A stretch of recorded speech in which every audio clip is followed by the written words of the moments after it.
what did you think of the debate? You watched it live, I assume? Mm. I watched the second half of it live. Oh man. Oh man. Those are our options. The second half, it devolved. I mean, not to say that it was good, because nobody liked it. I understand that. But no.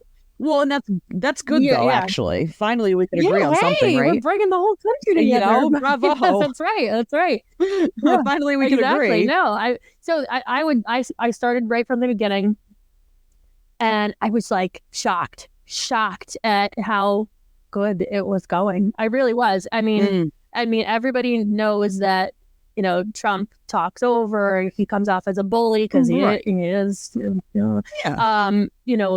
And Biden,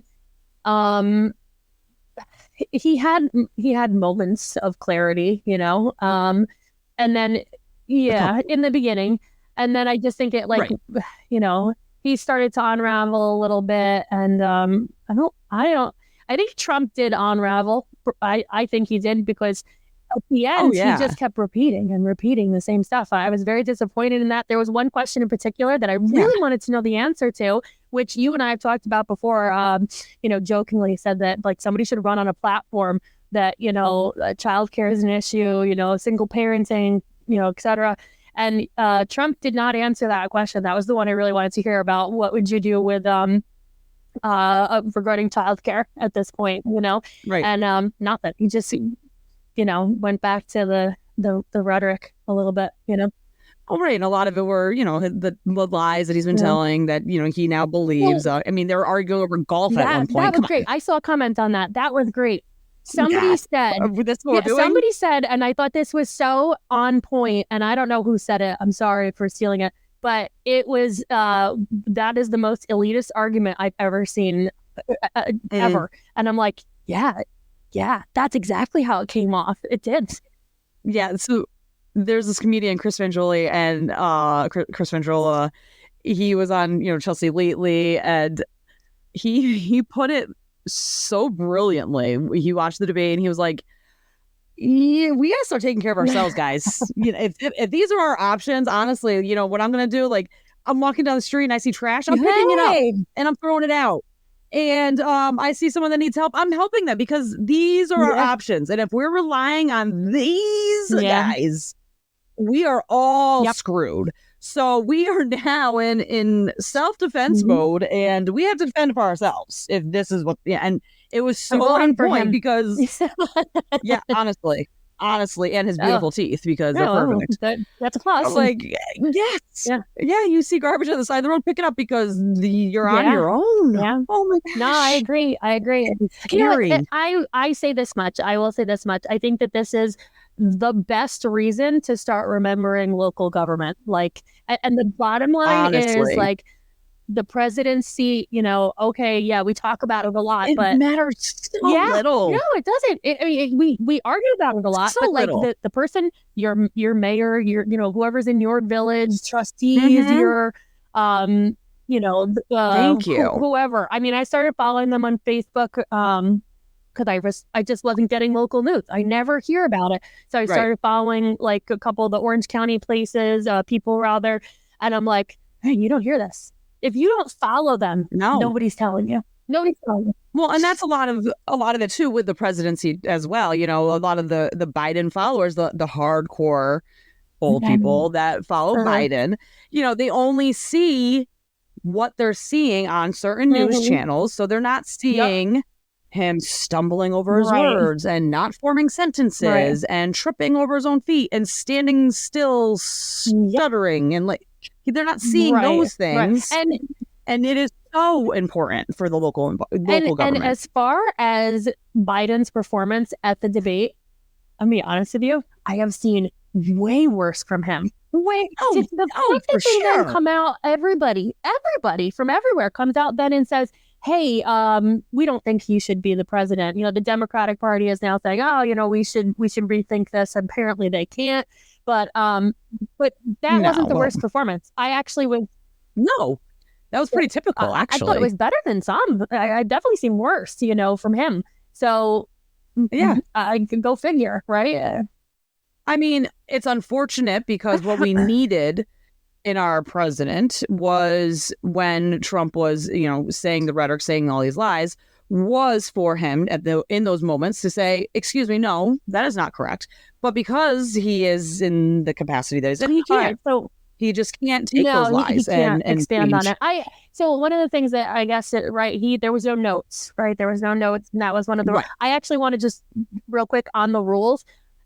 I heard a lot of people that are like hardcore Republicans, like really, really like conservative, that were like, oh, this is to hurt Trump. And the whole time I was like, yeah, I don't think that's going to hurt Trump. I think that's great. I am a Republican, right, typically, and I'm not necessarily a Trump fan. That's a little bit outside the range, but I didn't think it was going to hurt him. I was like, I want to hear what everyone has to say. I actually want to hear the debate, and right. To that point, the rules really worked for him. It really worked for him. He sounded so like presidential for a moment or two, not a lot of moments. And there are still his supporters that believe everything that he says and think that he's the guy and that he's going to save us and he's going to take us over the edge and we're going to win. So it didn't really hurt him much. I mean, luckily people did open their eyes and say, whoa, both of these are our options. No, please stop. That happened. We need someone. I think that happened, but I do think that he came off really, really, he came off very good. Trump did. And so to that point, just to play devil's advocate, tell me about the lies, because that's what I can't wrap my head around. What were the lies? Well, like, certain states that would allow abortion of babies after birth. So now, and that does not happen. There was a very specific incident he was naming. It was Virginia, and it was a specific individual, and I did not get a chance to look that up. I don't know if you're familiar with that at all. I want to know if there's any grain of truth in it. I mean, was it completely made up? I don't know. That was one of the things that I wanted to check out. There are laws against late-term abortion, obviously. And we also know that our tax dollars do not go towards abortion. And, there are cases of abortion where, the baby does survive. So maybe that was the case he's referring to. I don't know. I didn't look into it either. There were fact checks from whatever news sources that were saying this was a lie, that was a lie, here, that, this, that, and the third. Is it like this is our first podcast together, so is it inappropriate for me to pop on and take a look at some of the lies that I don't think so. Let me do that. I gotta move things around a little bit. Hold on. All right, let's. This is what because that's what I want to know, right? Like, I mean, the January 6th stuff, I don't even care about, honestly. Like, I'm so over January 6th. Like, can we move on? Yeah, I I definitely have unpopular opinions about that. And I'm not saying that I think it was okay. But and I think right now with the Supreme Court, we're seeing that, like, the way that the January 6th thing kind of ended up being twisted a little bit on both sides. Like it wasn't right on. There was a lot of it's here. Well, it's all hearsay. Right, exactly. All right. So presidential debate, Trump. Let's see. Let me see if they can tell me. It says there was more than 30 false claims per CNN. So let me see what are you telling me? What's false? Trump's claim about killing babies. Yeah, nonsense, they're saying. Illegal in all 50 states. Immigration, jobs, crime, healthcare, presidential rankings. That I do know, like the worst presidential rankings. I think he was saying like Biden has the worst presidential rankings, which isn't true, surprisingly. Okay, this is the thing that I did hear on the news. I have the news playing all day long. I'm at home with my daughter, who is almost 10 months old. So I have the news on all day long for noise. And I did hear them talking about, that was the one that was really getting me, the Trump on Democrats and abortion. And this is Virginia Governor Ralph Northam. That's who he was speaking about specifically. it's prohibited. I don't know what he was referring to, so maybe it is, right? I mean, that's just the common thing that we like to throw around, right? Is the scare tactic about abortion. It's just we want to try to get that control, and that's the way we're doing it is through abortion. But that's a good point. Okay, and I don't understand. Like, we're getting heavy on day one here with this podcast, but so I think that don't come at me, world. I think that Trump made a valid point. And I think that when we're talking a lot about abortion, just generally speaking, I was just talking to my sister the other day, and she was like, "Oh, well, now basically abortions are something that you can't get access to. Women's health care you can't get access to because of this, situation." She's referring to abortion. Okay, so what that Supreme Court decision did was give control over that aspect, abortion, women's health, however you want to phrase it, to the states. So it's a state right. Correct. So it definitely did not say you can't have an abortion, it's illegal, it's gonna, go, we're going, but everyone's saying we're going back in time. I don't get that. So the concept, right, is that in the Constitution, there is nothing speaking very specifically to abortion. There's just not, because it wasn't something that was very different times, right? And it wasn't in there. And so what the Supreme Court said was, it has to go back to the states. The states get to make that decision. The states get to make decisions on a lot of things. And I think the states should make decisions on a lot of things, because why? Going full circle, local government, right? We just talked about that. Like, you have so much more influence on your local government and your county government and your state government. Right. Like, the presidential debate talking about abortion, it's up here, like it's way up here, right? Versus, your town, where do you want to live, where you do live, right? And I really like hate mail on day one, but like I think it makes sense to me. I think it should be something that the states should have access or the ability to decide. Well, and going back to your local governments, right, deciding, take this into consideration. In Arizona, they signed into law a near total abortion ban, repealing a 1864 law. So basically, they cited this law that went back to them sitting in a bar, brothel, and they're like tapping glasses, and they're like, those whores, let's not give them any rights. No, that's probably exactly what they said back in that time. Yeah, you're right. So now in 2024, we're citing these laws and things from 1864.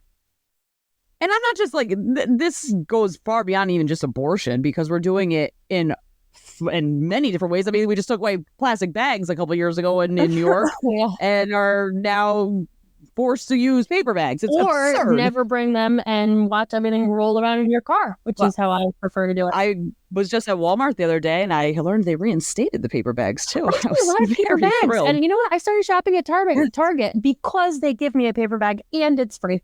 That's when I go there now. Well, not only that, they do the recyclable cloth bags. They are so nice. Better. I have a stash of those. I don't bring them to the grocery store, but I have them.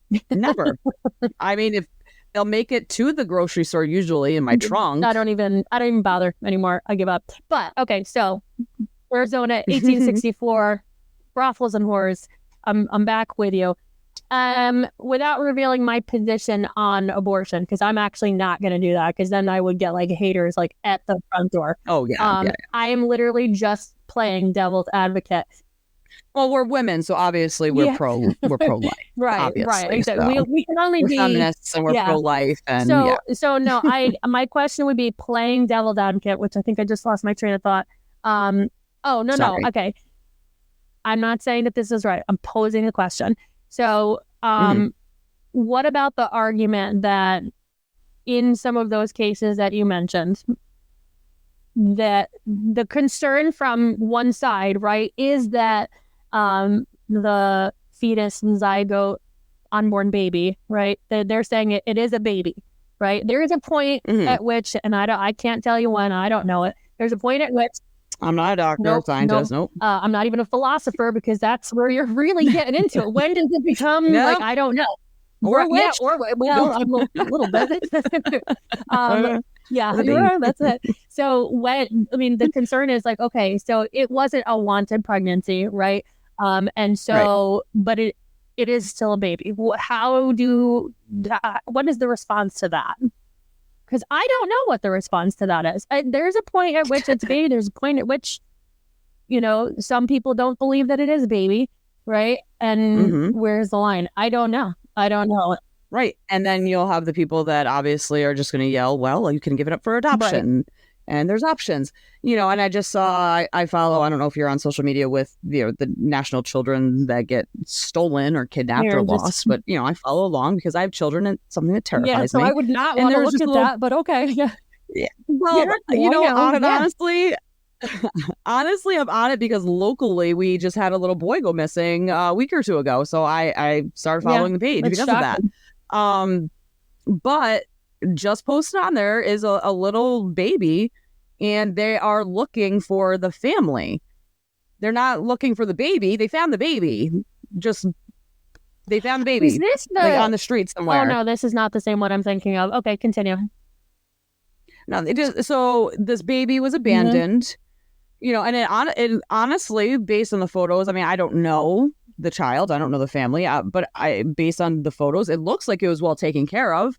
So, did the mother decide I can't do it anymore and just left it somewhere and didn't know that this city had safe haven laws that they could drop the baby off at, a fire department, a police department, a hospital. Yeah.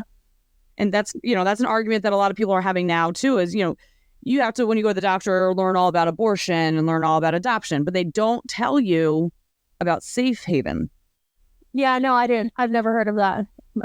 No. They didn't tell me about safe haven. No. Well, you know what? I mean, I could see, I think that the one side or another would make the argument that, carrying that baby to full term would be like a significant burden on the mother, right? So I can see it's a challenging topic, and I think that there's a lot to discuss that I just don't feel like is being talked about. I think we're talking a lot.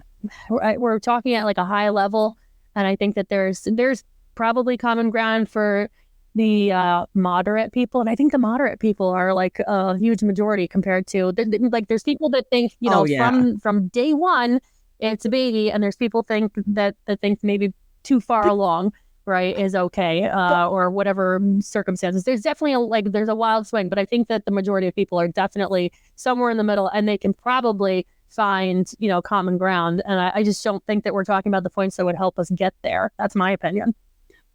Let me ask you this. Do you think the people in the middle have kind of given up? I think on every topic, not just this one. I agree. On every topic. And, I talk to my husband all the time. I say to him, at work, he's talking about something going on at work. And I say, well, why did you let somebody think that you did the thing that you didn't do? Who did this thing? He's like, I didn't do it, but he thinks it was me, whatever, no big deal. Like, but you can't not say something. Right? Like you can't be the quiet person all the time. You can't not say something because it does affect you. I know. Right.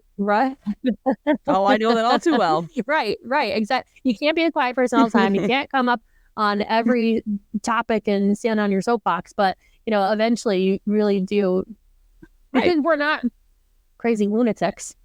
No. Well, it's exhausting. Yeah. It's exhausting on both ends to ignore it and to deal with it. It's exhausting. Well, I think that a lot of it too is that like the people that are a little wild, right? Because we know that they're out there. There's people that are pretty wild about this stuff, and they're going to yell from the mountaintops. And sometimes when somebody yells, right, you're just like, I'm not going to yell over you. And that's the only people that are being heard are the people that are yelling wildly. And the normal people in the middle are just getting passed over because it's like, what? I got to go to work in the morning. Right. I got to get up. I got a family. Nothing's going to change, and I have to feed my kids and keep the roof over my head. There's immediate things going on here that are really my primary concern. Yeah, absolutely. And I think that's everything. I think that's everything across the board with regard to politics.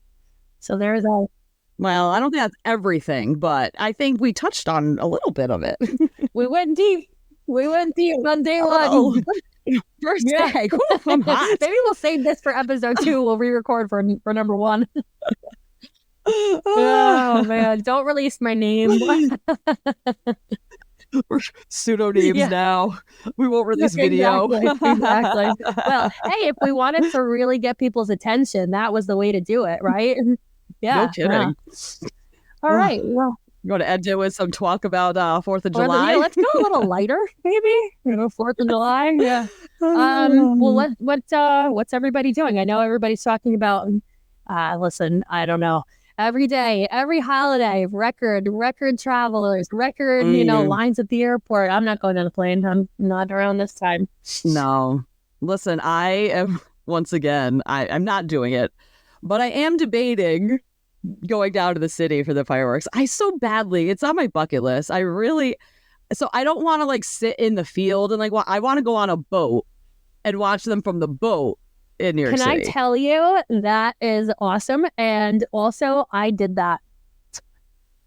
I had no control over. And I don't do fun things anymore. That was in the. Well, we don't because we're moms. Exactly. Fun is a distant memory. But I wasn't even. I can't take any credit. Back in the year 2000, so a few years ago.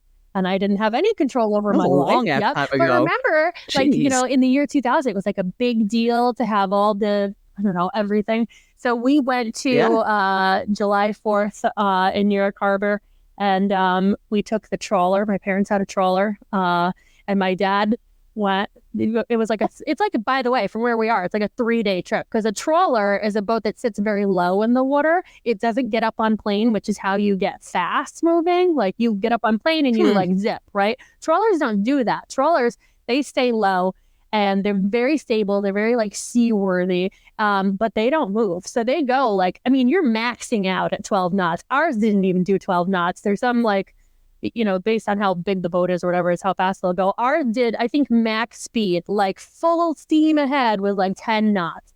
And we did not do 10 knots because, so we did 7, maybe. Young children. Well, 10 knots, by the way, is very slow. You could probably swim along the boat at 7 knots for at least a time, 7 knots is very slow. Somebody should look it up. I don't know what it is. I think it's I don't remember. I think a nautical mile is 1.2 regular miles or something. I don't remember how it goes, but 7 knots is super slow. And it took us 2 or 3 days to go all the way down there. We got into the harbor. Never in my life have I been seasick, by the way. Do you ever get seasick? Yeah. No, okay, thankfully. All right. So then you'll be okay. But that's the one thing. Thankfully. So I've never been seasick in my life. We grew up on boats and we got down there and these huge barges and everything else is going through and we're just trekking along at our little 7 knots, this trawler, and they rock a lot. I'm telling you, we're on the upper deck and you could reach your hand out and you can touch the sea from the upper deck. And I've never. That's terrifying. It's that first and only time I've ever gotten seasick. Everybody on the boat got seasick. Everybody, because we were just rocking and rolling for 3 days. Yeah. Well, no, when we got down there, in the harbor. It was, and fair. It was while everybody was kind of getting to where they needed to be. So it was really wild. I don't know if this podcast is really going to care about my experience, but it was pretty cool, and then the fireworks were pretty amazing, and it was really, it was just a huge thing that so that was I guess after that it's all just fireworks. Well, fine, you got to do the fireworks, but I got to do the New York City Times Square. Yes, you did. Yeah, you did that. And I highly do not recommend it. Yeah, well, when did you do that? I can't remember. Also in the 2000s, 2000, I was in college, so 2007-ish, I don't know. It was horrible. It was every type of precipitation ever. It rained, it snowed, it sleeted, it was cold. We had a connection with the NYPD because one of the guys I was with, his brother was NYPD. So we lucked out and were able to get there later than everybody else and still get a good spot. Nice. Which was at 3 p.m. And then you can't leave, right? You can't go somewhere to use a bathroom No, there are no bathrooms. You cannot leave. You couldn't even leave after the ball dropped, to be honest with you. We jumped barricades to get back to the train because you couldn't even leave after midnight because it was still shut down. We were like, yeah, we're done. Like, we're done. By 8, we were done. So at midnight, we were very done. So the only way I would do that again is in a hotel in Times Square. Actually, that's not a bad idea. Watching from above, like at a party. How did you get home? Because now, if you can't leave at train, where were you going to? Were you going? So, well, I was in college, so I was in college in Connecticut. So it was a very easy, Grand Central. I'll tell you, I worked in the city for briefly, and I know that you can't miss the last train going to the Hudson Hill. Oh no, we were sitting on the floor. Let me tell you. It was a packed train. We were jumping barricades and we were sitting on the floor. And let me tell you, it was a gross train. You know those Metro North trains. They are nasty. Definitely. But we did not care because we were already nasty from like the snow. And you must have been so cold. I've heard that it's horrible. Everybody that does it says like, no, don't do it. And I don't understand those people when the ball drops in New York City and they're still like fresh as a daisy, like making out on camera. And I'd be like, get off me, like back. And I could like Regis, like on camera, he was a jerk. He was yelling at people. Oh, that's worth knowing. It was that's worth knowing. Yeah, he was. They like accidentally left his mic on at one point. It was like yelling at people. That was really funny. POD, they were a mess. Like, Mary J. Blige was a mess. Like wasted? Like, it was. No, she sat. Well, POD, yes. I'm sorry, not POD. Puddle of Mud. Wrong band. My bad. Mary J. Blige. That's what I want to know about. Could not sing. She was off the entire, like all over the place. Mariah Carey was there too. She performed right in front of us because we were in front of MTV. Mariah Carey. I love. Did you hear her? I mean, she performed. Yeah. She didn't. I mean, she doesn't really sing. Like she doesn't. Because where she was. Well, they can't because of where they're performing. It's just I didn't put it together. So, call me naive. I'm really disappointed. You probably could have just not ever told me that. But I was impressed with how like she must have been freezing with like what she was wearing. Oh. You know, a little skimpy dress. You remember those days? Come on. Of course I do. Of course I do. I look back. I'm wearing this now, and I'm like, oh man, 10 years ago. I'm wearing long sleeves. I've never seen that collar on you. Like and long sleeves. Oh no. I'd be suffocating. You can't breathe. Oh yeah. That's funny. Well, all right. Well, we relived some of the best moments of our lives. I guess here's to July 4th, 2024.